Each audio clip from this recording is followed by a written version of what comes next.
Vous me dites quand on démarre?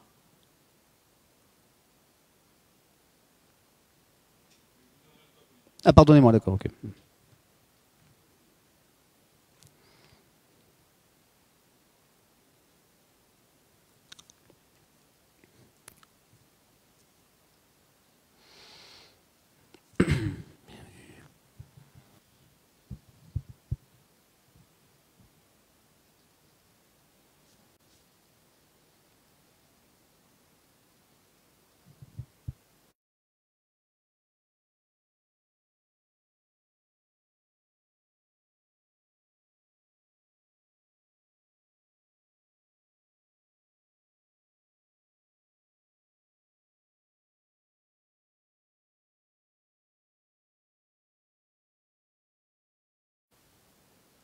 Bonjour à toutes et à tous, ravi de vous retrouver sur midilibre.fr ce mardi 8 décembre pour la première journée Initiative Verte organisée par Midi Libre et le groupe Dépêche dans le cadre du Monde Nouveau, un projet autant environnemental que sociétal. C'est la seconde édition des journées Initiative Verte. Rappelez-vous peut-être l'année dernière, une première journée au cours de laquelle nous avions beaucoup évoqué la protection de la planète avec de nombreux projets locaux, régionaux présentés au siège de Midi Libre. Nous revenons cette année avec des thématiques tout aussi importantes, fédératrices pour notre territoire et puis pour les citoyens, parce que c'est ça l'objet aussi de ces deux journées, parler citoyenneté, parler projet, parler terrain. Vous allez le voir tout au long de ces rencontres. Nous avons tout à l'heure, il y a une heure, entamé une première table ronde,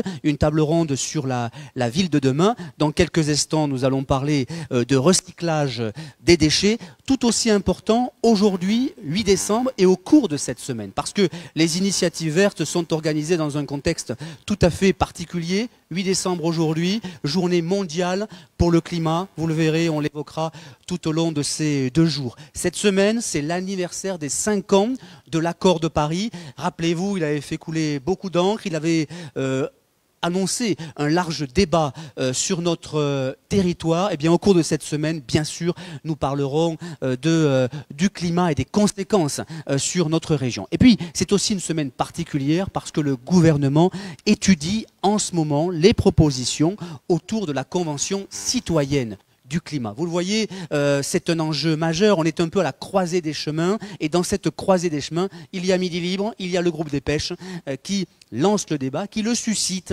et qui met autour de la table des experts, des scientifiques, des chefs d'entreprise, des étudiants, des élus pour débattre de solutions concrètes. Vous allez le voir au cours de cette table ronde qui va démarrer autour des recyclages des déchets.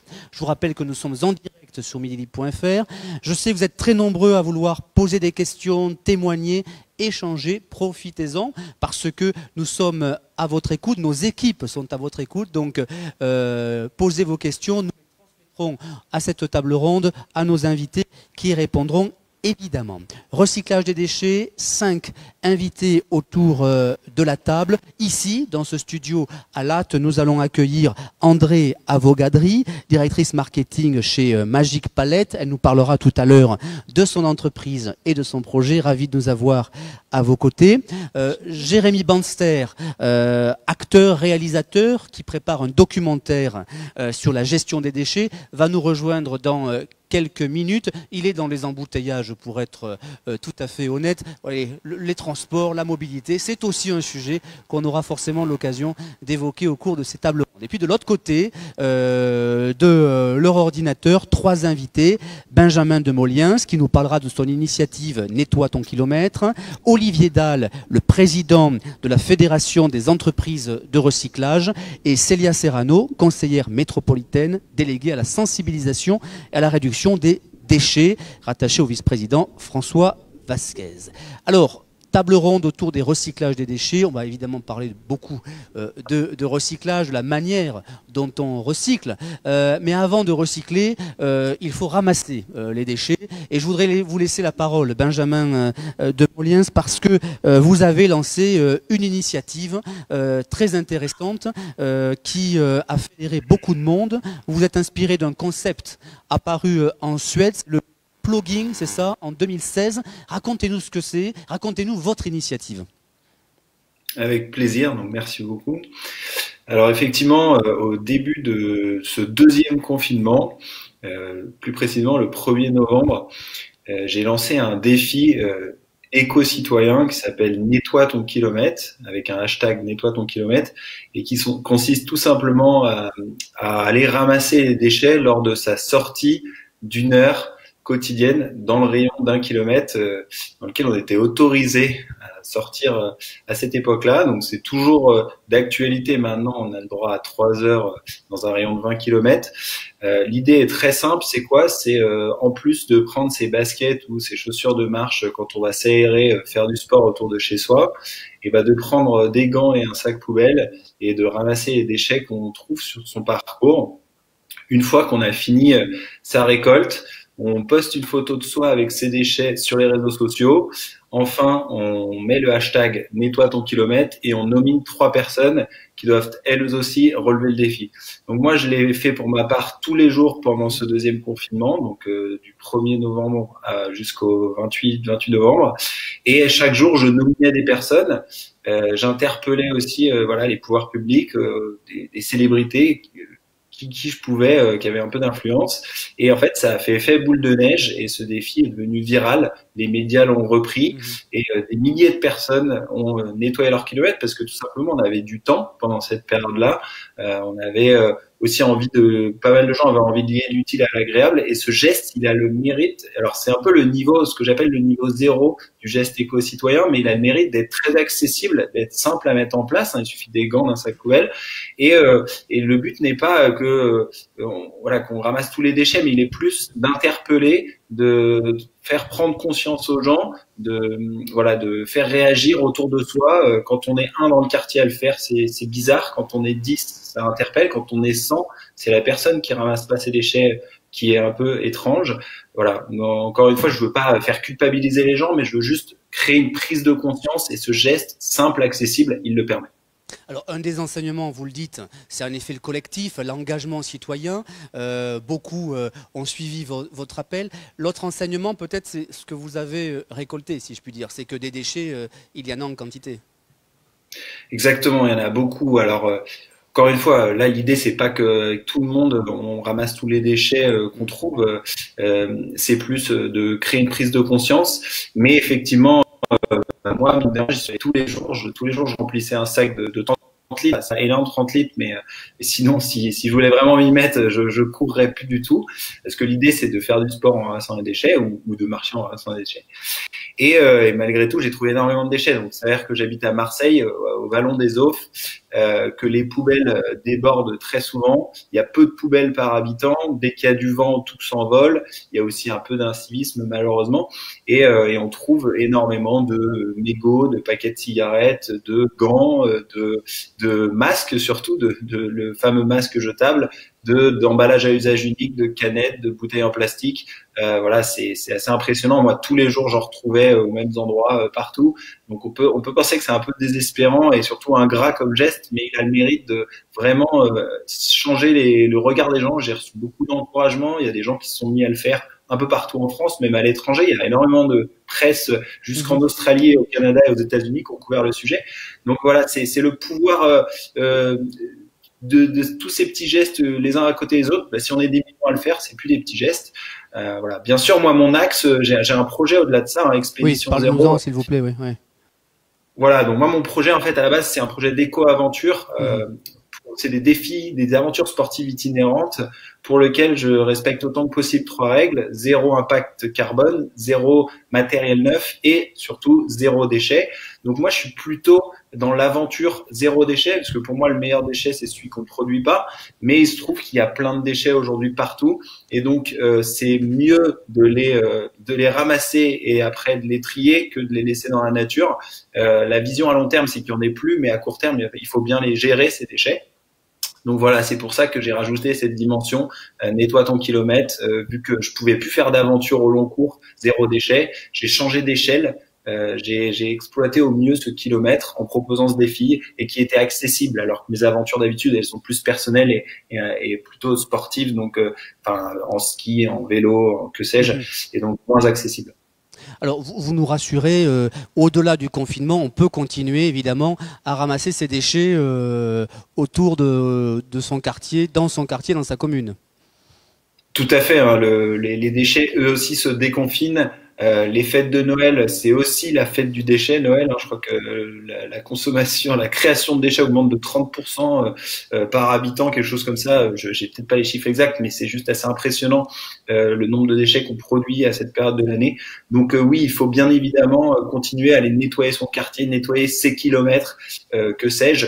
Voilà, encore une fois, je veux pas faire culpabiliser la personne parce que c'est sûr qu'on peut dire c'est pas mes déchets, c'est pas, c'est vraiment ingrat. Mais moi, pour moi, c'est un problème sociétal en fait. C'est pas la faute de l'État, la faute de l'entreprise ou la faute de l'individu, c'est la faute de tout le monde. C'est-à-dire qu'en fait, on est tous collectivement responsables que notre société soit dans l'échec sur certains sujets, et ça, c'en est un. Donc, il faut tous qu'on mette la main à la pâte à notre échelle, en tant que citoyen, en tant que membre d'une entreprise, en tant que membre d'une commune. Voilà, donc j'invite vraiment tout le monde à faire un petit geste. C'est pas grand-chose. Moi, je connais bien le monde des déchets avant de faire Expédition Géreuse. Et j'ai cofondé Plastic Odyssée, une expédition autour du monde sur un navire qui lutte contre la pollution plastique. Donc j'ai beaucoup travaillé sur la valorisation des déchets et à terme, le recyclage c'est pas la solution. Hein. Le recyclage c'est pour moi une solution de transition. Il faut vraiment qu'on tende vers le zéro déchet. La recyclabilité infinie d'un déchet, elle n'existe pas du tout. Mais voilà, pour l'instant, il faut des solutions court terme et nettoyer son kilomètre à son échelle, c'est déjà pas mal. Alors, on verra si c'est une période de transition. On ouvrira un débat tout à l'heure, mais je voudrais donner la parole à Célia Serrano, conseillère métropolitaine déléguée à la sensibilisation à la réduction des déchets. J'imagine, Célia Serrano, que l'initiative portée par Benjamin de Moliens vous ravit, parce que vous qui sensibilisez les publics à la réduction des déchets, ça va dans le droit fil de votre combat. Ah bah oui, bien sûr, les déchets sont là. Effectivement, comme il le disait, le meilleur déchet est celui qu'on ne produit pas. Mais ils existent, il faut les trier, il faut les recycler quand c'est possible, évidemment, le plus possible. Donc, ce sont des démarches vertueuses et nous, effectivement, ces démarches vertueuses, nous les accompagnerons et nous les soutenons et nous nous réjouissons qu'elles existent, même si malheureusement il y a toujours plus de déchets et c'est une calamité. Mais est-ce que vous observez sur le territoire de la métropole cet engouement citoyen? Est-ce qu'il y a eu un changement? Alors est-ce que c'est lié au confinement? Est-ce que c'est lié au fil des années à cette prise de conscience de la nécessité de protéger la planète? Est-ce que vous sentez cet engouement citoyen autour finalement de la protection de notre territoire et notre environnement? Oui. Oui, clairement. Je le sens à plusieurs endroits. Avec François Vasquez, nous allons à la rencontre en fait des maires des communes de la métropole et nous avons un accueil mais plus que favorable et nous rendons compte qu'il y a des initiatives qui se passent dans les communes justement qui sont absolument formidables. Par exemple, à Murviel, il y a eu un projet de cave coopérative en fait qui va devenir un tiers-lieu. Il y a un engouement aussi sur notre politique zéro déchet avec justement la collecte des biodéchets. Il y a un engouement mais phénoménal. Les maires en fait veulent en être tout de suite, veulent vraiment appliquer cette politique sur leur territoire et tout de suite. On le voit aussi dans la prévention et dans les actions de sensibilisation qu'on peut mettre en place. Les écoles. Les écoles nous demandent justement beaucoup d'ateliers et accueillent déjà des associations justement sur les pratiques écologistes, sur le tri, sur le recyclage, sur toutes les questions aussi de compostage, de gaspillage alimentaire au sein de la restauration scolaire. Il y a de plus en plus d'initiatives et il y a de plus en plus de demandes. On le voit aussi, on a eu les conseils d'école qui se sont passés le mois dernier et ça a été des questions qui reviennent sans cesse. On le voit également dans les associations justement qui viennent nous voir, nous à la métropole, pour nous proposer des actions de sensibilisation. Alors dans les écoles, oui, mais pas que. Il y a l'école de Clapier par exemple qui travaille avec l'association Zero Waste Montpellier autour d'un projet pilote qui va être mené sur 3 ans. Voilà, donc on le voit aussi dans les médias. Encore ce matin, il y avait Julien Bayou, invité de France Inter. Donc en fait, ces questions justement écologistes. Il y a la Convention citoyenne sur le climat qui a une grosse actualité en ce moment. Donc on le voit de plus en plus, on le voit partout. Enfin, ces questions-là, recyclage, de tri, on le voit aussi par exemple dans les clean-up day où il y a pas mal de citoyens qui effectivement prennent en charge le tri, la collecte et le tri des déchets plastiques qui sont dans la nature. Il y a de plus en plus d'initiatives citoyennes dans ce sens-là. Donc oui, mais clairement, et ça infuse tout. Et on le voit aussi dans notre politique, c'est une politique rhizomique, le tri des déchets et cette politique zéro déchet. Parce qu'il va y avoir tout ce qui est biodéchets, il y a un plan de zéro plastique, il y a travailler avec les industries, travailler avec toutes les entreprises justement locales, pour prendre en charge d'autres pans en fait de l'économie circulaire par exemple. Il y a le travail avec les commerçants. Il y a, enfin ça, c'est une politique qui concerne tout le monde, tous les acteurs et actrices locales, toutes les politiques. Voilà, et c'est ça qui est passionnant pour une politique, mais il y a du travail et il va falloir encadrer et faciliter tous ces projets-là, évidemment. Je rappelle que nous sommes en direct sur midilibre.fr, que vous pouvez évidemment poser des questions à nos invités, témoigner, réagir. Et évidemment, nous communiquerons vos prises de parole. Célia Serrano, peut-être plus globalement sur la métropole, il y a des projets de recyclerie, de ressourcerie, autour bien sûr de cette idée d'économie circulaire. Oui. Alors sur l'économie circulaire, il y a plusieurs choses. Par exemple, les déchetteries de la métropole sont en cours de réhabilitation et nous allons proposer des caissons, des caisses supplémentaires pour justement accueillir des déchets et des zones de réemploi avec des caissons justement de réemploi pour que un micro-ondes qui a un faux contact ne puisse pas être jeté, mais puisse être récupéré par une association qui va le réparer et qui va le remettre dans un circuit d'occasion. Donc ça, c'est déjà les déchetteries sont en cours de réhabilitation et ce sont des questions qu'on va mettre assez vite. Sur le marché du réemploi, évidemment, la métropole va soutenir les projets, que ce soit en investissement et en fonctionnement. Mais au-delà, il y a toute cette économie circulaire qui va se mettre en place. Mais surtout, les déchets, nous, auxquels on s'attaque tout de suite, ce sont les biodéchets. Parce que là aussi, c'est une ressource, les biodéchets. Il y a tout ce que ça représente un tiers de notre poubelle. Et pour l'instant, la collecte a été mise en place, mais a été un échec. Et nous souhaitons le remettre à l'ordre du jour et nous allons proposer en fait cette collecte des biodéchets avec un traitement particulier parce que les biodéchets sont, comme je le disais, sont une ressource. On va mettre en place des composteurs individuels et collectifs dans les quartiers ou en pied d'immeuble. On va récupérer ces biodéchets qui vont devenir du compost avec un apport de broyat à verre, justement. Et ces composteurs, en fait, qui vont donc fournir du compost à terme, sera utilisé par les personnes qui jettent leurs biodéchets, donc en ultra local.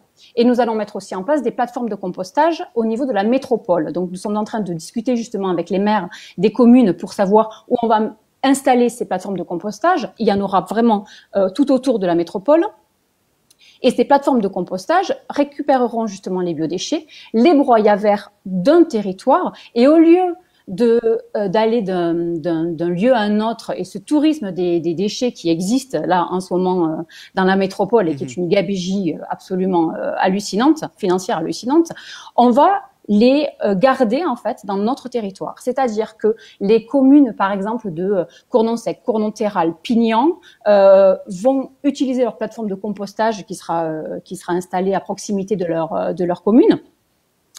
Les déchets verts, justement, vont être apportés dans ces plateformes de compostage. Les biodéchets également, ça va fournir un compost et ça va irriguer, justement, alors les jardins des personnes, mais aussi les espaces verts, mais aussi les terres nourricières, les terres agricoles, même les déchets verts. Les déchets verts, pour l'instant, vont à Gramont et sont ensuite amenés ailleurs, que ce soit ou à Améthyste ou en dehors même de la métropole. Nous, on va les garder, on va favoriser en fait ces déchets verts pour proposer du paillage pour les agriculteurs qui en ont besoin, pour les espaces verts aussi des différentes communes, mais aussi pour les individuels, en fait, pour les habitants. Toutes nos ressources, nous devons les utiliser comme ressources et nous devons les utiliser pour nos propres habitudes et nos propres façons de jardiner ou de produire autre chose, des potagers, des jardins partagés. Donc voilà, un cercle vertueux. Ces jardins partagés, exactement. Donc c'est vraiment ces cercles vertueux là qu'il faut remettre à proximité, dans le local et à disposition de tous les habitants. Une collecte qui démarre dans les prochains jours, prochaines semaines? Oui, là, alors il y a des composteurs qui sont en train d'être installés, notamment aussi. Alors il y a beaucoup d'écoles, comme je disais, qui ont demandé aussi des composteurs individuels ou enfin voilà des petits composteurs.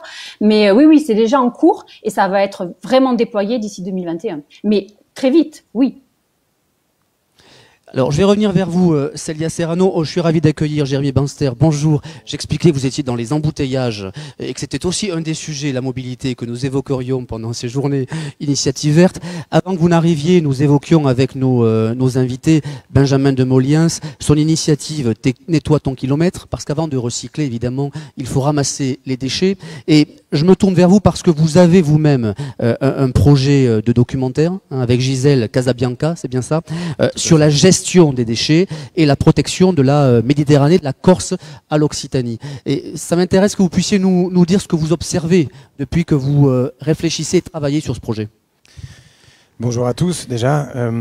Oui, alors Gisèle a fait un travail extraordinaire. Elle est réalisatrice et auteure aussi de ce documentaire qui a été développé par France 3 Corse via Stella et la région Corse et en partenariat avec France 3 Occitanie maintenant, et j'en suis ravi. Puisque en Corse, nous avons uniquement un seul centre de tri et de recyclage à côté de Bastia, en Haute-Corse, et qui évidemment ne peut pas traiter tous les déchets de l'île, qu'on appelle l'île de Beauté. Voilà, cette île sur laquelle j'ai grandi et où j'ai gardé beaucoup d'attaches et j'ai beaucoup d'affection pour cette région de France. Et il était impensable pour Gisèle et moi en tant que producteur sur le projet, pour l'accompagner, que les choses puissent rester en l'état. Donc on est allé visiter évidemment AM Environnement, qui est la seule usine de tri donc en Haute-Corse, et qui fait le maximum, mais qui quand même ne peut pas évidemment tout recycler sur place, même si certains bois sont triés, repartent en bois de chauffage pour des habitations à Bastia et voilà, dans des immeubles justement. Tout ne peut pas être recyclé sur place. Il faut savoir qu'en France, 42% en moyenne est recyclé dans toutes les régions de France. En Corse, c'est seulement 16%. Donc il y a un gros travail à faire. Et 300 tonnes tous les matins partent du port de Bastia pour arriver dans plusieurs ports de France et notamment de Méditerranée et à Marseille principalement. Et de Marseille, ces bateaux de verre, de papier, d'ordures ménagères résiduelles, de biodéchets, se promènent en Occitanie beaucoup, à Béziers, à Montpellier, à Toulouse, à Narbonne, vers des incinérateurs, vers différents sites, pour pouvoir justement les traiter.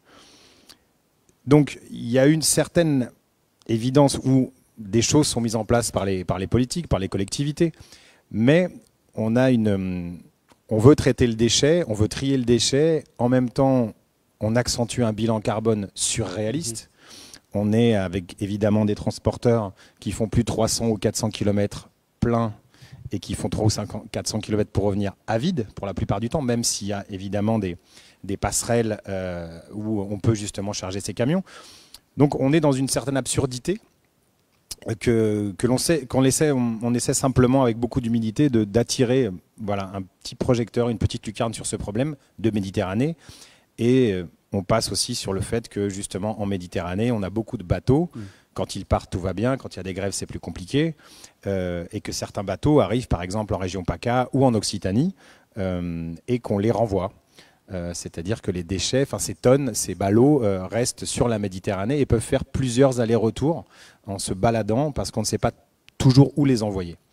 Donc voilà, on a voulu suivre quelques déchets comme ça, quelques camions, quelques transporteurs et se poser la question de notre région ici en Occitanie, de la Corse, en sachant que de Corse, il y a aussi des camions qui vont jusque dans l'Ain, même jusque à la frontière allemande. Voilà, il y a une certaine, comme je le disais, une petite hérésie sur pas mal de choses. Je sais que tout le monde y travaille, je sais que tout le monde fait son maximum, mais il y a encore des petits points sur lesquels on peut s'améliorer. On évoquait tout à l'heure la prise de conscience collective des citoyens, des pouvoirs publics. Est-ce que vous la constatez? Elle est trop tardive? Elle est encore trop faible?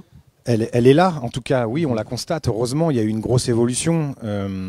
Voilà, je sais que ici en Occitanie, la présidente de région, Carole Delga, fait le maximum. Je sais que 5 millions d'euros ont été injectés pour que justement on devienne peut-être la région la plus verte, voilà, en énergie positive.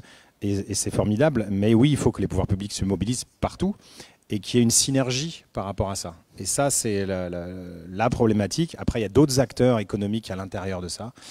Donc le problème est un peu plus compliqué. Mais nous, on s'est beaucoup inspiré. Et Gisèle a fait un travail remarquable. Elle est allée à Naples. Naples, qui est une ville aussi très méditerranéenne, oui. Où il y a un vrai problème de déchets depuis plusieurs années et qui a eu une vraie prise de conscience. C'est-à-dire que le porte-à-porte a très bien fonctionné. Aujourd'hui, je crois que 66% de certains quartiers de Naples, justement, recyclent et font ça très bien. Donc la Corse s'est beaucoup inspirée et essaie beaucoup de s'inspirer des Napolitains.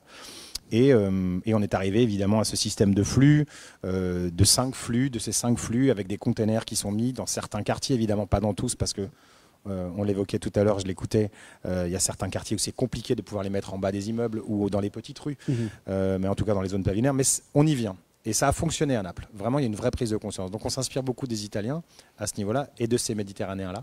Et donc ça peut marcher. Documentaire sur le cri des goélands. On pourra visible à partir de quand? Bah écoutez, on va attaquer le tournage mi-mars, visible dans 2021, donc courant 2021, voilà, sur France 3, Occitanie, Corse et un peu partout. Voilà. Alors, je reviens vers vous, Jérémy Banster, mais peut-être Célia Serrano, quand vous entendez le témoignage de Jérémy Banster et le constat qu'il peut faire ici en Corse, en Occitanie et sur notre pourtour méditerranéen, vos réactions peut-être? Sur plusieurs choses. Oui, il y a un tourisme des déchets qui est inacceptable. Ça, c'est évident. Et alors, encore plus en Corse. En Corse, effectivement, ça va jusqu'à Narbonne. Et même nos déchets, nous, à la métropole, vont jusqu'à Narbonne. C'est Narbonne, en fait, qui prend les déchets de Montpellier. C'est pas acceptable.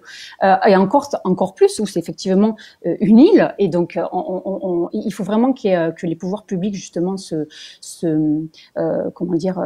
prennent les choses en main.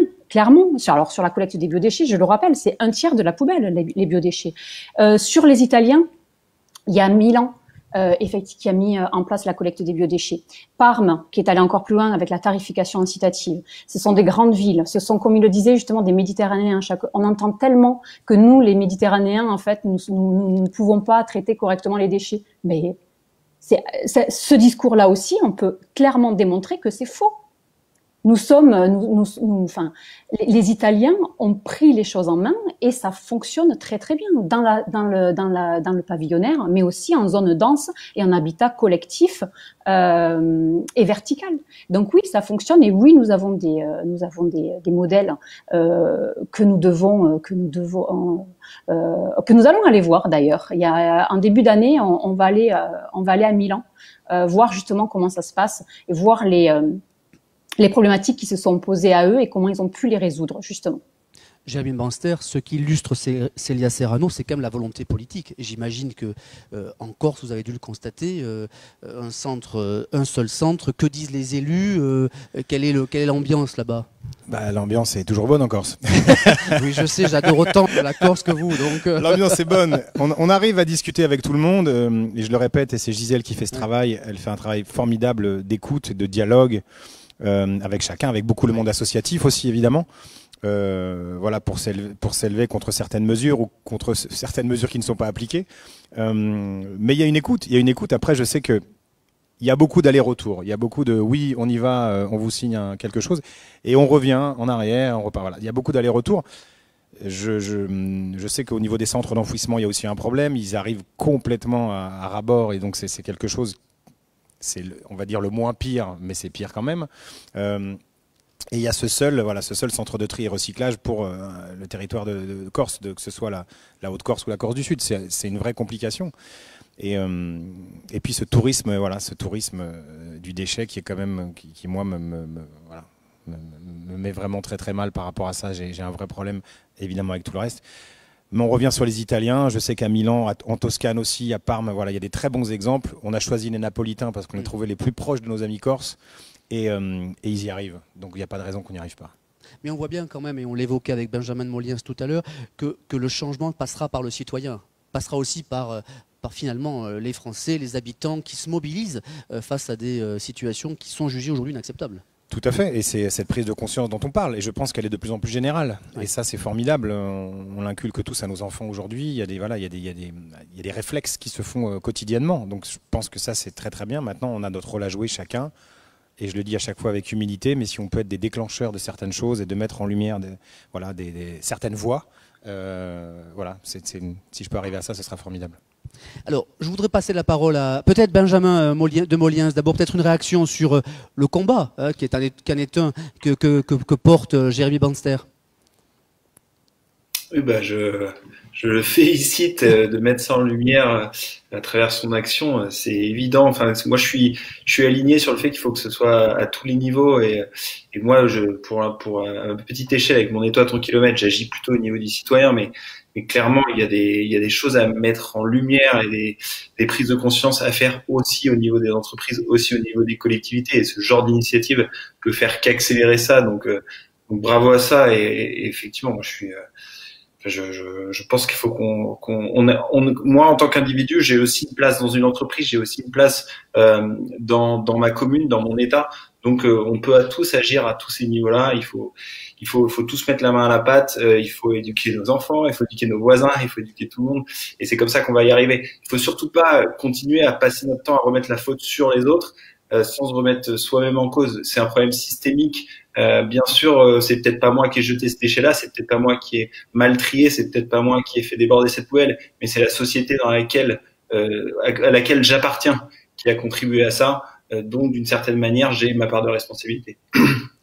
Alors, Olivier Dalle et André Avogadri, je pense que les témoignages qu'on vient d'avoir en ce démarrage de table ronde, forcément vous parlent. Je voudrais peut-être laisser la parole d'abord à Olivier Dalle, président de la Fédération des entreprises de recyclage. Olivier, est-ce qu'on est à un tournant de cette question production des déchets, recyclage, selon vous, en France? Oui, bonjour à tous. Oui, pour moi, nous en sommes qu'au début, quoi. Moi, ce que j'aimerais rappeler, c'est que nous sommes aujourd'hui plus de 7,6 milliards d'habitants sur notre planète. En 1950, nous étions 3 milliards. Les déchets, nous sommes dans une société de consommation.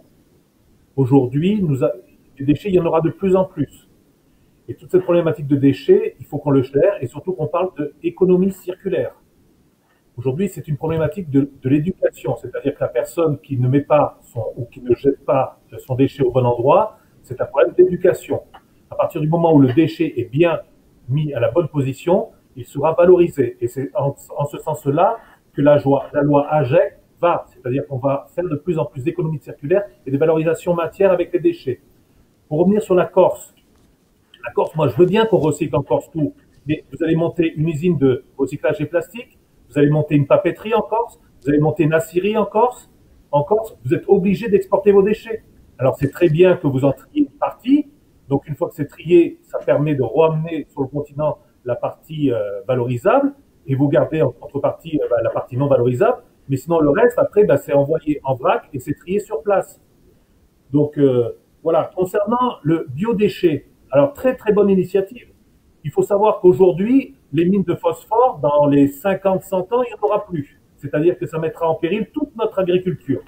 Donc, le biodéchet, bien sûr, c'est une source de matière première qu'il va falloir travailler et valoriser. Et on pourra extraire du phosphore dedans. En Occitanie, en particulier à Narbonne, on a un très très bon exemple avec une société qui fait de la méthanisation. Et une fois que la matière a été méthanisée et hygiénisée, et ça permet de pouvoir extraire les parties valorisables. Mais tout ça, c'est toujours pareil, c'est l'éducation des gens. À Montpellier, j'ai eu la chance de faire des études à Montpellier. moi, quand vous allez trier les biodéchets, mais je vous le souhaite vraiment, mais j'espère vraiment que en centre-ville, les gens mettent leurs biodéchets au bon endroit et que tout soit bien fait, quoi. Mais c'est surtout ça, c'est qu'il y a vraiment un travail de fond, d'éducation, de formation des gens, quoi. Donc vous croyez que tout, c'est une chaîne et chacun des maillons doit respecter son rôle et sa mission, et c'est ainsi que nous parviendrons à solutionner le problème. Je pense que principalement, c'est l'éducation. Il faut qu'on forme, il faut que les gens soient éduqués et qu'ils ne fassent pas n'importe quoi. On voit bien l'incivisme. Nous, les Français, nous sommes majoritairement des égoïstes, quoi. Il faut bien voir, les Chinois, c'est le collectif, nous, c'est l'individualisme. C'est ce qui se passe, du moins, c'est peut-être dur à dire, mais c'est une réalité. Donc, la problématique des déchets passe par le collectif. Et ensuite, après, et c'est ça va dans le bon sens, quoi. Toutes les nouvelles lois et tout ça du gouvernement, et d'ailleurs, ça va vraiment, c'est la cavalerie, quoi, hein, ça va très très vite, vont dans le sens de l'économie circulaire et de la valorisation matière. Ce qui est fabuleux. C'est-à-dire qu'aujourd'hui, un plastique, dernière conférence à laquelle j'ai assisté, nous aurons plus des plastiques multicouches. Nous aurons des plastiques seulement monorésine, ce qui permettra de mieux les recycler. Et en monorésine, en polyéthylène et en polypropylène. Pareil pour les barquettes. Les barquettes, aujourd'hui, nous avons des complexes sur les barquettes avec des mélanges PET, PE, des barrières, quoi. Et ben demain, nous aurons des barquettes soit en PET, soit en PE, soit en PP. Mais fini les barquettes complexes. Et sur ça, aujourd'hui, ben, gros challenge. Il va falloir monter des usines pour recycler les barquettes. Il va falloir des usines pour recycler le PE, le PP et tout ça. Moi, je demande que ça, qu'il n'y ait plus de déchets ou quoi que ce soit. Nous sommes dans une société de consommation. Nous sommes obligés d'avoir des plastiques et autres. Je sais pas, du moins, il faut vivre avec son temps, hein. C'est pas nous qui l'avons choisi, ça. Ça a été choisi depuis des années et des années. Pour la médecine et pour autres, le plastique, il y en a besoin. Il y a besoin de papier, il y a besoin d'aluminium, il y a besoin de fer, quoi. Voilà ce que je pense, quoi. Alors je fais réagir parce que forcément vos propos vont faire réagir. Célia Serrano d'abord, Benjamin, Jérémy, sur le sujet. Oui, alors juste pour répondre sur le biodéchet, oui, ça va être mis en place et ça va être bien mis en place. On se donne tous les moyens et on va donner tous les moyens, tous les outils à tous les habitants de la métropole pour mettre en place la collecte des biodéchets, que ce soit dans les composteurs individuels, collectifs, les plateformes ou en porte-à-porte quand c'est nécessaire. Et ce porte-à-porte ira dans les plateformes de compostage, justement. Donc ça, oui, il y a une étude qui est en cours, qui est en partenariat avec l'ADEME et la région, qui est en cours et qui va effectivement tout calculer et s'interroger justement au niveau de tout le territoire. Donc ça c'est super important parce qu'effectivement nous voulons que notre politique fonctionne. Donc nous allons donner tous les moyens, tous les outils pour que cela fonctionne. Donc voilà, c'était pour répondre sur les biodéchets, sur l'économie circulaire, sur le recyclage, sur le plastique. Oui, il existe. Et oui, alors nous, notre politique, effectivement, c'est sur le biodéchet, sur le zéro plastique. Donc après, en tant que collectivité, on peut mettre en place certaines choses. Par exemple, l'éco-exemplarité. À l'hôtel de ville, à l'hôtel de métropole, dans tous les bâtiments communaux sur Montpellier et dans tous les bâtiments métropolitains, nous allons mettre en place justement ce système de tri-flux. La poubelle grise, le tri, la poubelle jaune et le tri aussi des biodéchets. Voilà, on va inonder et on a un plan zéro plastique justement. On n'utilise plus du tout de bouteilles d'eau plastique à la métropole et à la ville. C'est très clair. On a des bouteilles d'eau, on a des carafes, on n'a plus de gobelets plastiques dans les distributeurs des machines. On est en train de le mettre en place pour justement que les personnels utilisent des mugs, des tasses, voilà, du durable. Tous les événements que nous allons mettre en place, les estivales, la comédie du livre, seront des événements zéro plastique. Voilà. Et on a des leviers, on a la commande publique aussi, qui est un levier puissant justement sur cette politique zéro plastique. Parce que oui, le plastique, il existera toujours. On l'a vu. Et puis il y a des endroits où on ne peut pas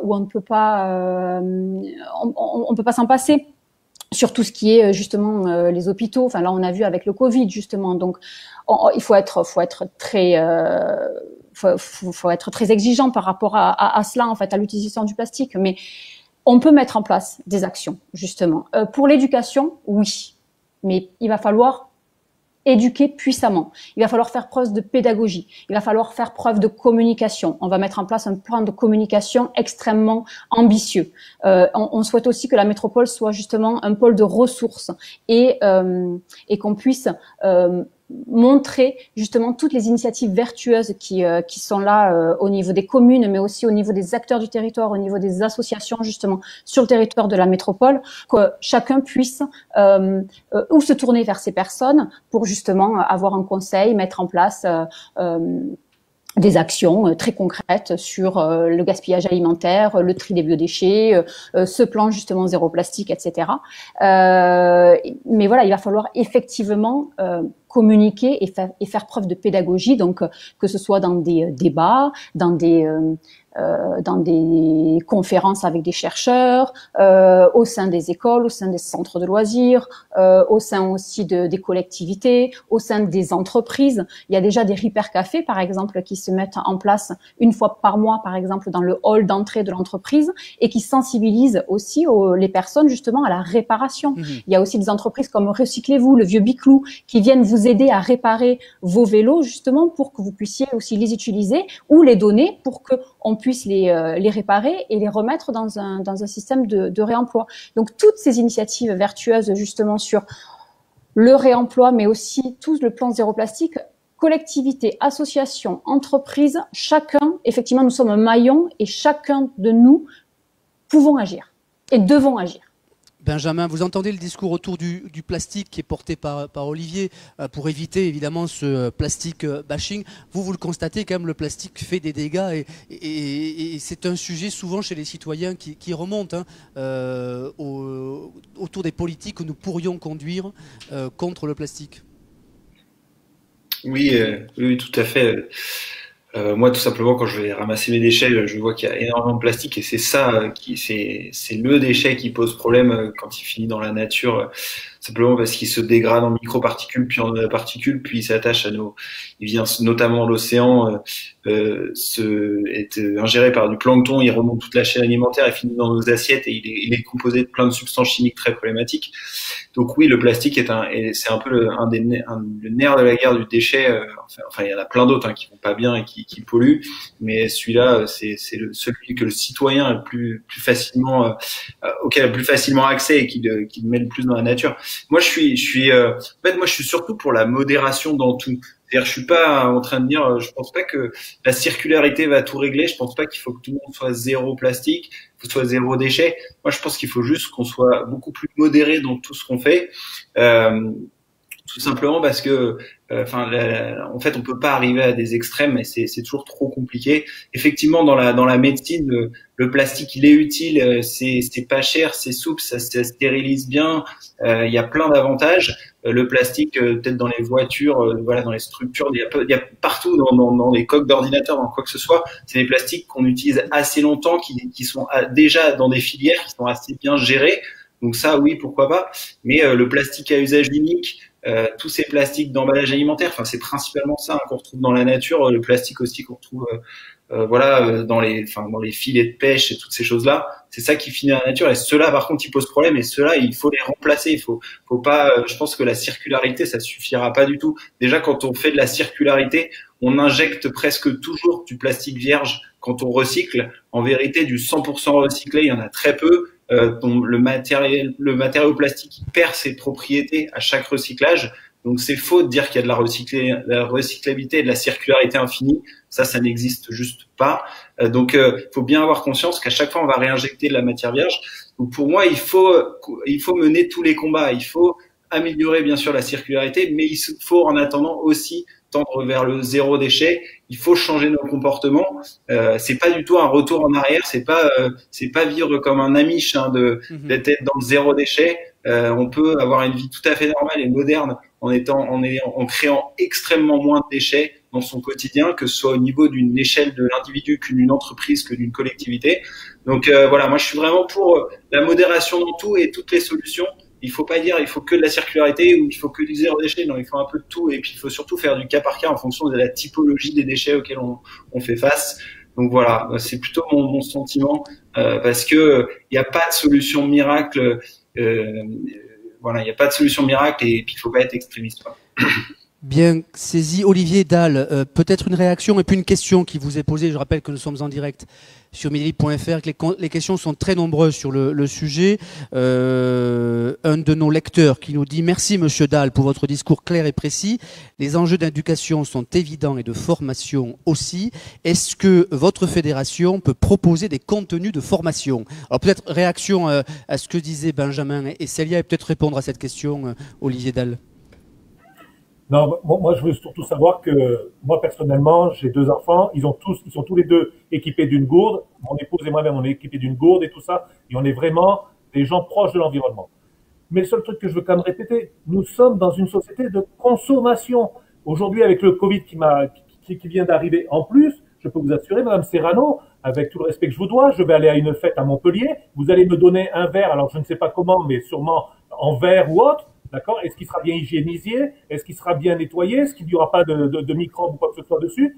Donc aujourd'hui, j'entends bien le plastique, moi aussi j'en voudrais plus. Mais il faut vivre avec son temps. Le plastique, c'est un outil que nous avons besoin tous les jours, comme vous le dites aussi, Monsieur de Molière, vous avez raison, il faut pas être extrémiste.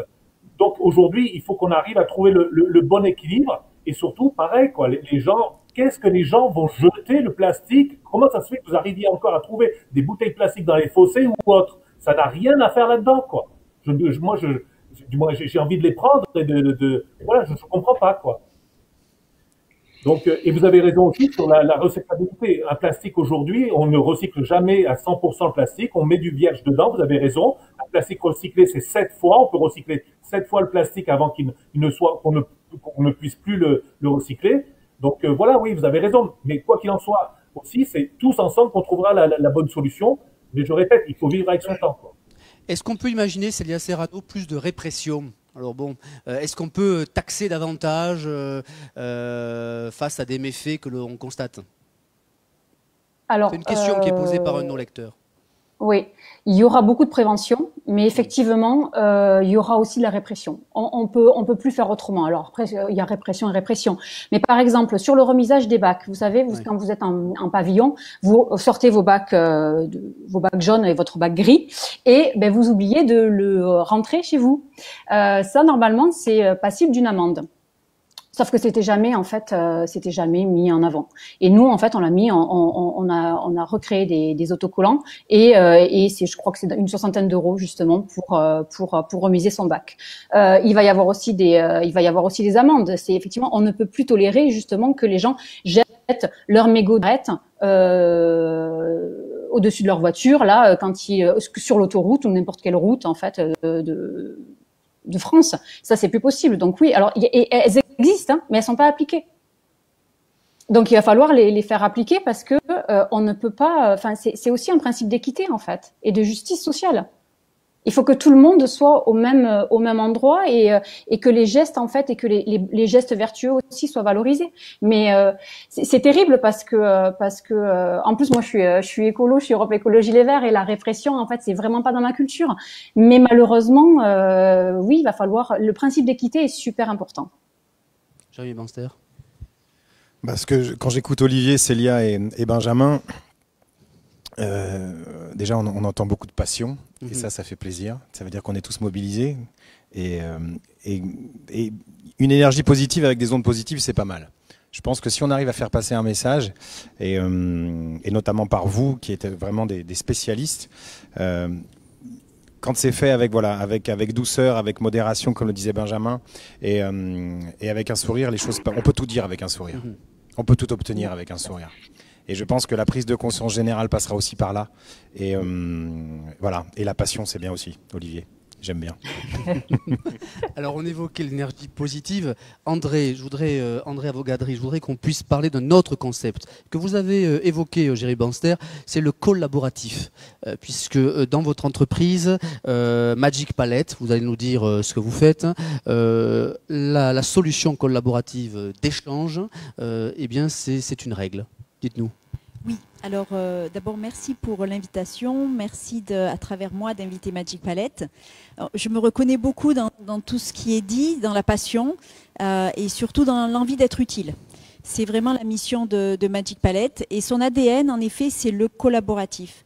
Donc il faut que d'abord je vous donne quelques chiffres. On passe, là on quitte un peu le monde du particulier, on va directement dans l'entreprise, dans le B2B. Donc il faut savoir que dans le monde, chaque année, il y a 2,5 milliards de palettes qui sont produites pour transporter la marchandise dont nous avons tous besoin. Ça veut dire qu'en cumul, aujourd'hui, il y a à peu près une demi-palette par habitant sur Terre. Voilà. Donc ça donne un peu l'enjeu au niveau de la palette. Donc Magic Palette a pour vocation de mettre fin à une aberration que vous avez soulignée, Monsieur Banster, qui est le retour à vide. Donc je vous explique, si vous voulez, je vais vous donner un exemple local. On va imaginer la société Éminence que tout le monde connaît dans la région, qui confectionne donc des sous-vêtements. Imaginons qu'Éminence ait besoin d'envoyer sa production aux Galeries Lafayette à Paris. Ils vont faire appel à un transporteur. Le transporteur va venir, va récupérer la marchandise sur des palettes et va aller la transporter, la déposer aux Galeries Lafayette. Ces palettes qui dépose, un jour, il va devoir les ramener à Éminence dans le sud de la France. Parce que cette palette, heureusement, est consignée. Donc, nous, on met fin à ce retour à vide, de transport de palettes à vide. À savoir, donc c'est toute l'intelligence de la solution qui a été inventée par Pierre-Édouard Robert, qui s'est dit, mais quelle bêtise de faire 700 km tour pour amener des palettes vides, alors que il y a des personnes qui ont des besoins de palettes à Paris et des personnes qui ont des disponibilités dans le sud de la France. Donc le principe est le suivant, c'est collaboratif sur une plateforme digitale. Les entreprises, à savoir les transporteurs, les industriels, les distributeurs, vont rentrer leurs besoins de palettes et leur stock de palettes. Et à partir de là, il y a un algorithme qui va leur dire, ben voilà, tu peux faire un échange. Donc en gros, c'est mes palettes à Paris contre tes palettes à Galargue. Donnez-nous des chiffres parce qu'ils sont assez intéressants sur les économies qui sont faites tout de même. Est-ce que ça permet sur le territoire? Alors, les économies, elles sont doubles, à double niveau. C'est à la fois une économie, c'est une solution vertueuse au niveau économique et au niveau écologique. Donc au niveau économique, en fait, sur le site de Magic Palette, tous les matins, vous pouvez, en fait, à longueur de journée, en temps réel, vous pouvez suivre les kilomètres que l'on permet d'éviter. Donc les entreprises utilisatrices de Magic Palette, aujourd'hui, ont évité en cumul 850 000 kilomètres. Si on traduit cela en euros, ça veut dire 970 000 euros. Voilà. Donc c'est une solution vertueuse, c'est-à-dire que les utilisateurs de Magic Palette non seulement vont plus faire de kilomètres, vont gagner ce temps-là, vont mieux allouer leurs ressources, mais vont économiser de l'argent. Ça, c'est une première chose, c'est la dimension économique. Et la deuxième dimension, c'est bien sûr la dimension écologique, c'est-à-dire kilomètres en moins, ça veut dire CO2 en moins. On en est ce matin à 737 tonnes de CO2 en cumul d'évité. Voilà. Donc là aussi, solution vertueuse par les chefs d'entreprise, portée par les chefs d'entreprise de la région. Oui, alors c'est national, Magic Palette est au niveau national. Nos clients sont partout en France. On espère bien sûr être partout en Europe assez vite. Pour donner une idée, il y a actuellement chaque jour 500 millions de palettes qui circulent en Europe. Voilà. Donc c'est énorme. Donc il est important de réduire tous ces retours, ce qu'on appelle la relocalisation de palettes dans le métier, et qui concerne en fait toutes les entreprises parce que bien sûr les transporteurs qui ont l'obligation de ramener la palette, mais avant tout les industriels qui eux ont des problématiques de palettes, de relocalisation de palettes, à la fois sur leur flux amont, donc la matière première qu'ils récupèrent, à la fois entre leurs différents sites de production et à la fois sur tous les flux aval quand ça part chez le distributeur. Et bien sûr, derrière ça, on a le distributeur qui lui aussi a le problème entre sa plateforme de logistique et les différents magasins où il va livrer et auprès desquels il va devoir récupérer des palettes. Donc avec cette solution collaborative, c'est toute la force de Magic Palette, c'est que l'ensemble de ces acteurs de la supply chain désormais s'entraident. Ce qu'il faut savoir, c'est qu'avant, c'était assez tendu les relations. C'est-à-dire que un transporteur pouvait recevoir le coup de fil d'un industriel ou d'un distributeur qui lui disait « tu m'as pas ramené les palettes, donc je vais te les facturer ou je vais même te bloquer tes factures ». Maintenant, en fait, avec Magic Palette, il n'y a plus ces tensions-là.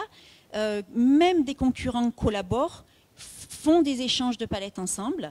Et du coup, il y a une fluidité dans les rapports commerciaux qui est très importante. Profitez-en pour dire un mot sur ces palettes qui sont un peu particulières, celles que vous produisez en tout cas. Très important. En fait, il y a différents types de palettes. Ouais. Il y a des palettes plastiques et il y a des palettes en bois. Donc évidemment, les palettes plastiques, voilà, on a suffisamment parlé du plastique et du problème du recyclage. Les palettes en bois, on sait qu'elles peuvent être valorisées. Donc à différents niveaux, on peut déjà réemployer pour réparer une autre palette, par exemple. On peut aussi la recycler pour en faire, vous savez, les petits copeaux qu'on met autour des plantes. Voilà.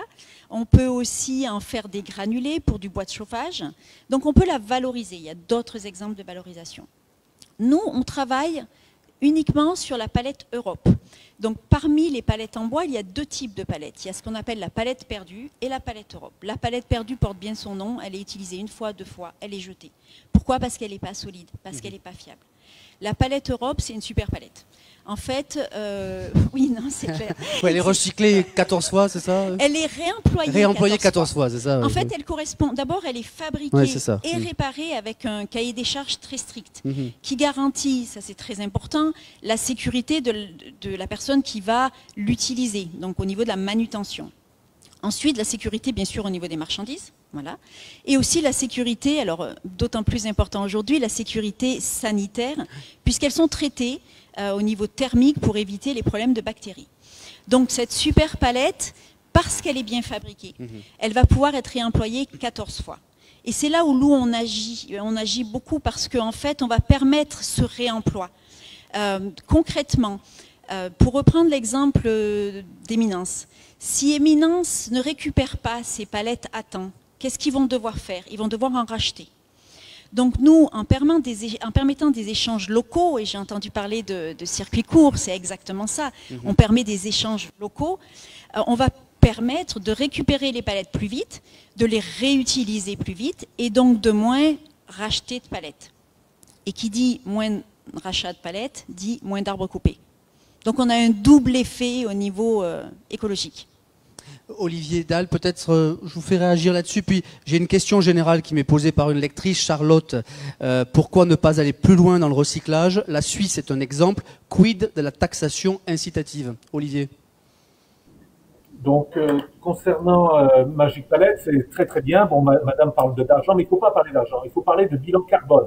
C'est-à-dire que cette solution permet d'économiser du carbone, de l'émission de CO2 dans l'atmosphère. Et ça, c'est vraiment primordial pour notre planète. Comme vous l'aviez rappelé, nous en sommes, du moins c'est la journée du climat, et à Paris, ils avaient signé il y a 5 ans, voilà. Mais tout est basé sur le bilan carbone. C'est-à-dire qu'aujourd'hui, alors à part les sceptiques, hein, parce qu'il y en a toujours, quoi, mais on est vraiment en danger vis-à-vis de notre planète, et c'est nous, la dernière génération, qui pouvons faire quelque chose pour limiter cette pollution au carbone et surtout garder notre effet, du moins la couche d'ozone que nous avons au-dessus de la tête et qui nous protège, quoi.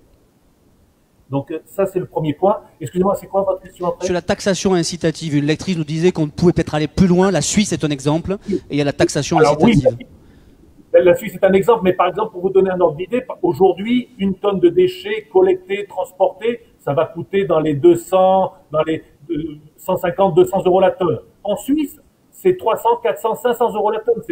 C'est beaucoup plus cher, quoi. C'est-à-dire qu'ils se sont donné les moyens de leurs ambitions. Nous, en France, on reste encore frileux. Mais c'est normal. Aujourd'hui, les collectivités n'ont pas beaucoup d'argent et autres, mais toute cette économie circulaire coûte de l'argent. Et il faut qu'on puisse avoir les moyens. En Suisse, là-bas, ils n'ont pas regardé. Ils ont mis vraiment de très gros moyens. Et c'est vrai qu'ils font du très, très bon travail. Jusqu'aux mares de café, les tassinos, les stylos. Ils collectent tout en porte-à-porte.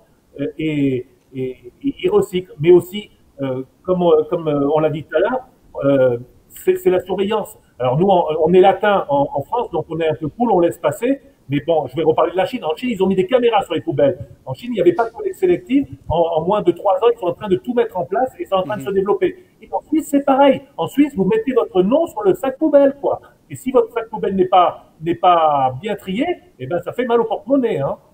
Alors André, puis Célia. André Avogadri. Oui, je voulais réagir et rassurer Monsieur Dalle au niveau de Magic Palette. Je veux dire, quand on se lève le matin et quand on va au travail, c'est pour réduire l'impact carbone. En fait, au niveau de l'équipe, on s'amuse à s'appeler des CO2 killers, c'est-à-dire, voilà, nous on est là pour réduire le CO2. En revanche, nous avons obtenu le label Solar Impulse Efficient Solution parce que justement on conjugue économie et écologie. Et donc seule la dimension écologique ne fait pas agir ni le citoyen, ni l'entreprise, ni le pouvoir public. Ça c'est important parce que sinon on ne serait pas dans cette situation aujourd'hui si c'était la seule motivation écologique. Donc le côté vertueux économique est important parce que c'est ce qui va peut-être encourager certaines entreprises à se dire bon, ben, je ne le fais pas spécialement pour des raisons écologiques, mais je vais gagner de l'argent. Et du coup, ce sera un double effet positif. Célia Serrano. Je souscris complètement. La dimension économique, elle est super importante. Il faut la valoriser. En fait, en tant que collectivité, nous, justement, on souhaite pousser les entreprises à se faire une place, justement, dans le milieu économique local et pas être dans une globalité, justement, internationale. Voilà. Il faut vraiment qu'on aide les entreprises à se poser les bonnes questions et à créer une économie. Et c'est super important, en fait. Il faut que l'écologie est une économie. Et il faut le favoriser. Et donc ça, cet aspect-là est aussi important, pour moi en tout cas, que l'impact carbone. Voilà, il faut qu'on développe l'économie, justement l'économie circulaire et tout ce qui a trait à l'écologie. Donc ça c'est un premier point. Après j'ai noté aussi quand Madame a employé l'entraide. Oui. Et c'est vrai. Et c'est quelque chose de super important. On le voit là, nous, depuis qu'on communique sur notre politique justement zéro déchet, on a pas mal d'initiatives et des entrepreneurs en fait qui viennent nous voir pour nous dire il faut qu'on travaille ensemble. Nous, en tant qu'entrepreneurs, par exemple, il y a des solutions qui se mettent en place sur les chantiers du BTP pour venir récupérer ou broyer sur place en fait les déchets du BTP. Qui sont dans c'est des tonnes et des tonnes absolument hallucinantes en jeu par an. Donc il y a cette entraide là des acteurs économiques qui est super important et qui se développe. L'intelligence collective est au cœur en fait de ces politiques justement d'économie circulaire. Il faut qu'on aille voir comment ça se passe ailleurs, les spécificités du territoire, les entrepreneurs, tous les acteurs locaux du territoire en fait doivent travailler en synergie. Et même nous, on le voit aussi dans les services, en fait. On va travailler avec la French Tech. On a une French Tech à Montpellier, on a des incubateurs sur Montpellier. On va travailler justement avec ces personnes-là pour pousser ces initiatives-là, justement. Quand je vois ce que fait Madame avec ses palettes, c'est super parce que là, en plus, on a un matériau qui est noble, le bois, qui est réemployé donc 14 fois, j'ai entendu, et en plus, après, qui va devenir une ressource puisqu'on peut, elle a pris l'exemple justement du paillage, effectivement, voilà, le broyer et ça devient une ressource pour l'espace vert, l'agriculture, etc. Donc ça ce sont des initiatives vertueuses et qui font plaisir à entendre, montrent que oui ça existe et que oui il y a une économie possible justement sur ces questions-là et que nous collectivités nous devons justement soutenir, ne serait-ce qu'en termes de communication, voilà pour montrer et impulser d'autres changements. André, puis Jérémy. Et sur la tarification incitative. Oui, taxation incitative, oui. Oui. Alors nous, on va la mettre en place à l'échelle de la métropole. On l'a voté lundi dernier en conseil métropolitain, justement. On a voté une étude parce qu'effectivement, en fait, cette collecte des biodéchets, à un moment donné, il va y avoir un espèce de plafond. Et c'est vrai que l'équité, j'en parlais tout à l'heure, l'équité est super importante, c'est-à-dire que à mi-mandat, d'ici 3-4 ans, on va mettre en place justement cette tarification incitative qui n'est pas une nouvelle taxe, qui se substitue en fait à la taxe d'enlèvement des ordures ménagères qui existe déjà, que nous payons déjà avec sur la taxe d'habitation, je crois, que nous payons déjà, qui est absolument pas équitable et que nous allons extraire et remettre justement vers tous les citoyens de façon équitable. C'est celui qui trie le mieux va moins payer. Voilà. Et on ne paiera pas plus, on paiera moins. Et en ça, en fait, on va avoir une équité sur l'ensemble des citoyens montpelliérains. Et ça, notamment Parmi l'a mis en place et ça fonctionne très très bien. Donc, et en France, il y a 7 millions d'habitants qui sont déjà en tarification incitative et ça fonctionne aussi très bien. Et on a une étude là qui est en cours pour justement, alors là aussi c'est tous les outils et tous les moyens qui sont importants. Cette étude qui est en cours en fait va regarder, va s'interroger justement sur toutes les problématiques et va voir comment on peut le mettre en place selon qu'on est sur du pavillonnaire, selon dans l'habitat dense, dans les quartiers aussi, par exemple même dans les villages où il y a un centre historique qui est très petit, voilà, et comment on met en place cette tarification incitative aussi à cet endroit-là. Voilà, donc on va se poser toutes les questions, on va essayer de répondre à toutes les problématiques pour que justement cette politique fonctionne et que ce soit un moyen équitable de payer les déchets. On suivra ça évidemment avec beaucoup d'attention. André, vous vouliez réagir? Oui, sur l'entraide. Au niveau de Magic Palette, donc c'est basé sur l'entraide, c'est basé sur l'échange entre acteurs de la supply chain. Mais à l'issue du premier confinement, nous, on a voulu pousser la réflexion plus loin et surtout être très proche du terrain. Parce que les grandes idées, c'est bien, mais il faut vraiment être utile, concret sur le terrain. Et on s'est rendu compte d'une chose, c'est que les petites entreprises de transport, quand vous prenez une entreprise où il y a 1-2 personnes, sincèrement, elles gèrent au quotidien du transport, de l'urgence, et elles n'ont pas le temps de se poser la question de l'écologie. Donc nous, on a fait un choix fort qui est de dire pour ces entreprises-là qui ont besoin de relocaliser ou de restituer moins de 1000 palettes par an, on offre la solution. C'est-à-dire que c'est gratuit pour eux. Voilà, l'entraide va jusque-là. Jérémy, dans votre documentaire, vous aurez à cœur de montrer qu'il peut y avoir des espoirs possibles et des synergies entre les acteurs? Bah oui, j'espère bien. Mais là, nous entendre tous, il y en a plein, donc je suis pas inquiet là-dessus. Mais c'est vrai que ce constat, il peut être alarmiste, évidemment. Heureusement, ces dernières années, on a tous beaucoup avancé. Les pouvoirs publics aussi, les collectivités, les associations. Moi, j'ai bon espoir. J'ai bon espoir et c'est pour ça que ce documentaire doit servir à ça, à encourager, à mettre en lumière les dysfonctionnements, certes, mais à encourager et à prendre des acteurs locaux, économiques, associatifs qui, eux, sont actifs, sont dans cette activité nécessaire et de les mettre en avant et de dire qu'on pourrait tous faire ça à notre humble niveau et ça changerait beaucoup de choses. Voilà, ce documentaire est vraiment axé là-dessus. Écoutez, c'est aussi une des missions de Midi Libre de vous mettre en avant et de mettre en avant nos initiatives dans la région. Je vais vous remercier les uns et les autres pour cette table ronde qui se termine, à la fois pour vos engagements, vos idées et vos prises de parole. Restez avec nous car nous sommes en direct sur le site de Midi Libre. Nous allons donner la parole à 5 témoins. Laure Babin, Jean-Philippe Baron, Camille Luce, Élodie Romeu et Muriel Fournier. Vous le verrez, ils portent des initiatives autour des déchets, du recyclage sur notre territoire et ils ont répondu aux questions de notre journaliste Vincent Pereira. On les écoute.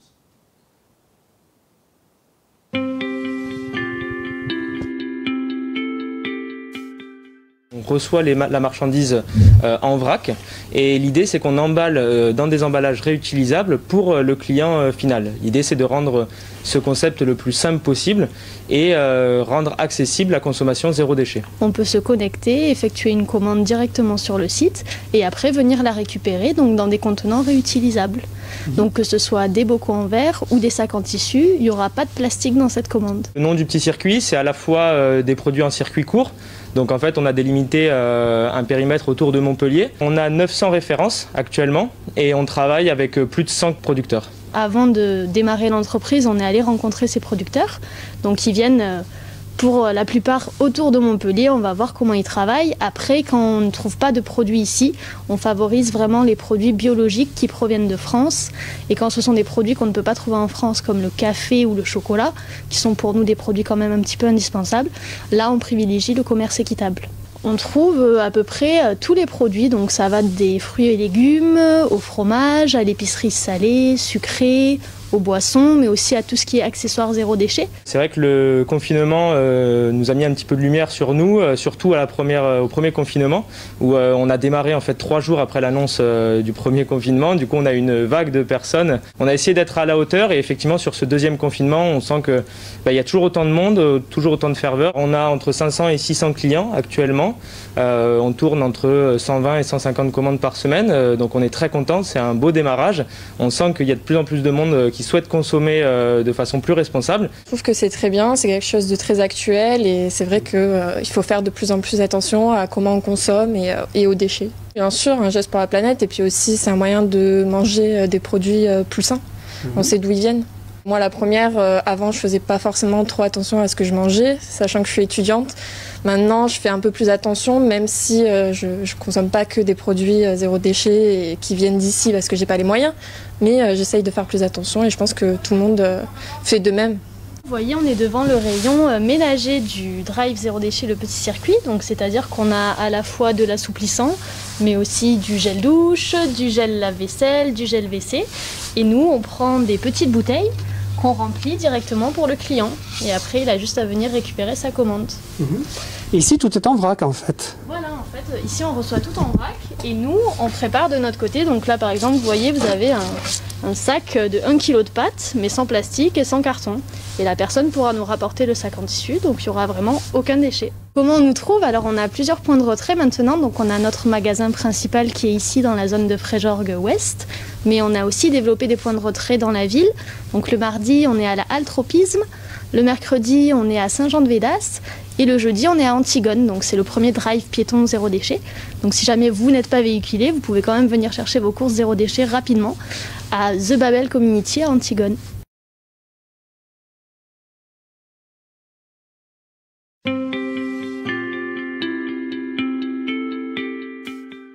Les Nouvelles Grisettes, c'est une association qui s'est montée pendant le premier confinement, un élan du cœur pour la fabrication de masques en tissu. Et cet élan du cœur s'est transformé avec l'appui des entrepreneurs montpelliérains en une association des professionnels de la couture avant tout. Donc ça va être des couturiers et couturières, mais aussi des créateurs, mais aussi des gens qui ont envie de s'intéresser, qui s'intéressent fortement au monde de la mode. Donc c'est beaucoup de créateurs locaux en fait et de couturiers et couturières locaux qui sont venus nous rejoindre.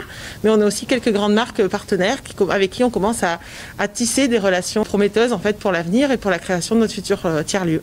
On a un certain nombre de pôles, on a des boutiques éphémères, on a de la production, on a de l'insertion, de la formation et on a aussi tout ce qui est upcycling, recyclage des produits textiles pour leur donner une seconde vie et être de nouveaux produits. Le constat a été fait qu'aujourd'hui, à peu près 12 kilos de vêtements sont jetés par an par chaque Français. Et en plus, il y a à peu près 70% des vêtements qu'on utilise, des vêtements de notre penderie qui ne sont pas utilisés.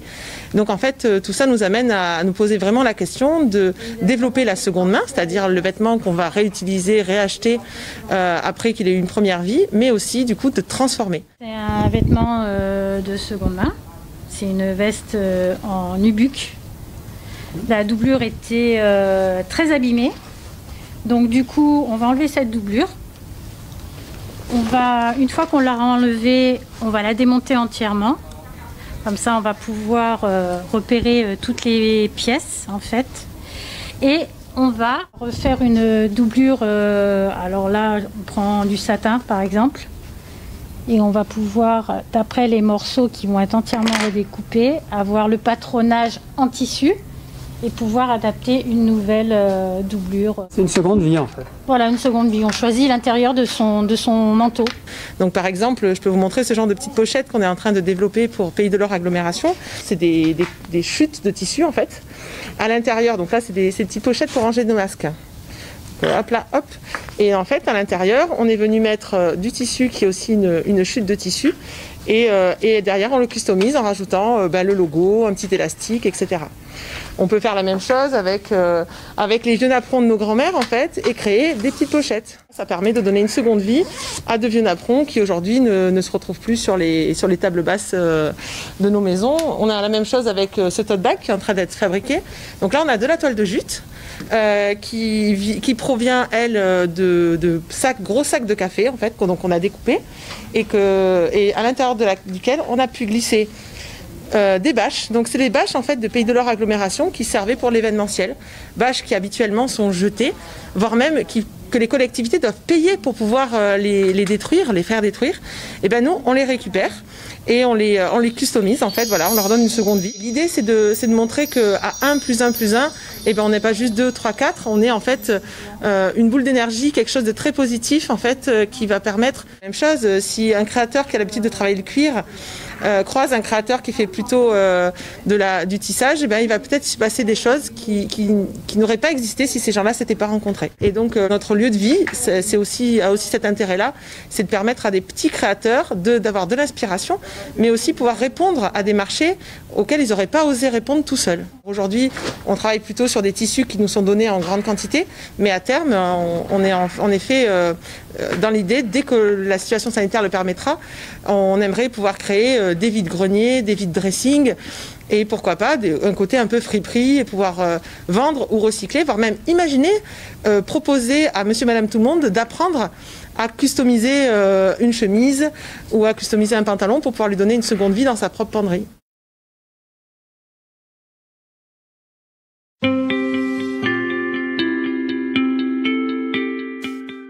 Donc le club d'échange Éveil Éco est venu tout simplement d'une expatriation à Montréal où j'ai rencontré une personne qui a créé un club d'échange de vêtements. C'est devenu une amie, j'ai travaillé avec elle et j'ai été cliente pendant 2 ans du concept. Quand je suis revenue dans ma ville d'origine à Nîmes, je me suis dit que la meilleure des choses c'était d'exporter ce concept ici. Le club d'échange de vêtements, donc c'est très simple. Donc on n'est ni une friperie, ni une boutique, ni un dépôt-vente. C'est un club basé sur des membres qui partagent un dressing collectif. Donc toutes les pièces qu'on peut voir ici, ce sont les membres qui les apportent. Donc chaque personne participe à renouveler ce dressing collectif chaque semaine. Donc ça s'auto-renouvelle toutes les semaines, on a des nouveautés toutes les semaines. Les membres viennent, choisissent un pass, donc on a un pass à la journée, au mois, à l'année. Apportent leurs articles, vêtements, accessoires, chaussures pour femmes et unisex. Donc on fait une sélection. Donc tous les vêtements que vous aurez ici ont été vérifiés. Ils n'ont pas de taches, ils sont propres, ils sont en très bon état, ils sont tendance ou ils sont vintage. Ils apportent, admettons, 6 articles. On leur remet 6 crédits, donc ça veut dire qu'ils repartent avec 6 nouveaux articles du club. Donc c'est une façon éco-responsable de renouveler son dressing et aussi économique.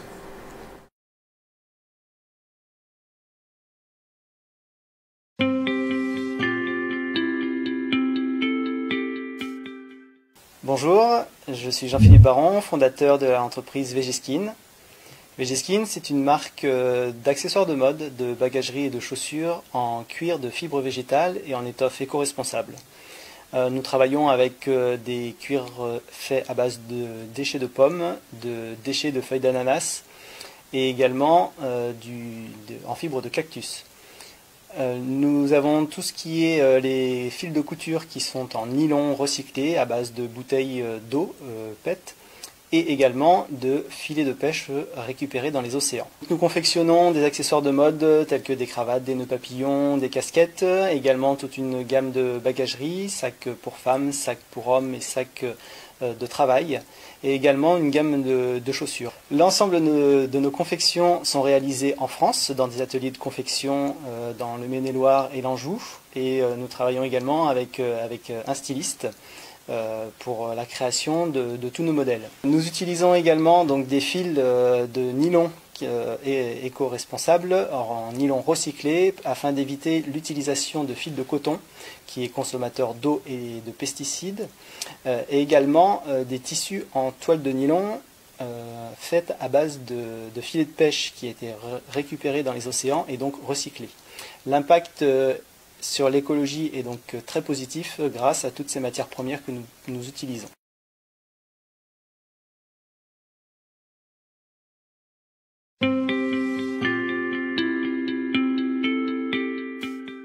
Aujourd'hui, je vais vous expliquer comment on est passé de ça à ça.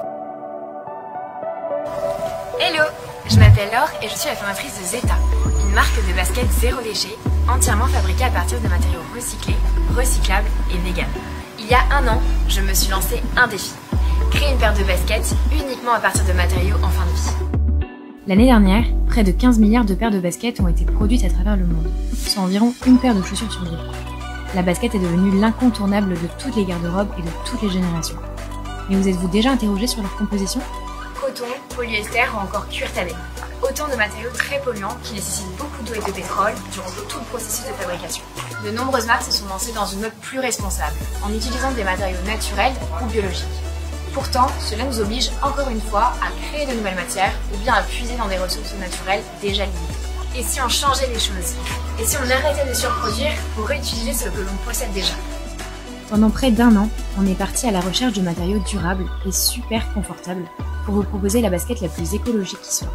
Aujourd'hui, on est très fiers de vous présenter notre premier modèle Alpha, fabriqué à partir des déchets de la production vinicole, de bouchons en liège recyclés, de plastique repêché en Méditerranée et de chutes de caoutchouc recyclées. Afin de limiter notre empreinte carbone au maximum, on a sélectionné avec soin des fournisseurs qui restaient proches de notre atelier de production au Portugal. Quand on sait que 95% de la production mondiale de baskets est fabriquée en Asie dans des conditions plutôt douteuses, on a été très exigeant au regard des conditions de travail au sein de l'atelier. Chaque paire de Zeta est fabriquée à la main dans un atelier familial à côté de Porto. Et c'est important de le dire, sans ces petites mains qui fabriquent vos chaussures avec passion, Zeta ne pourrait pas exister.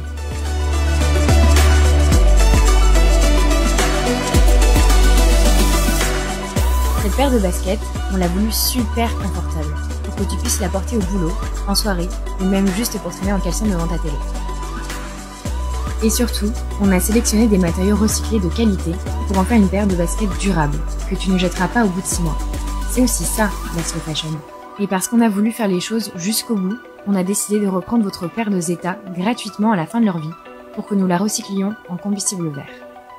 Alors, pour contrer la fast fashion et avoir un réel impact, on a besoin de vous tous. I Walk Zeta. Et toi?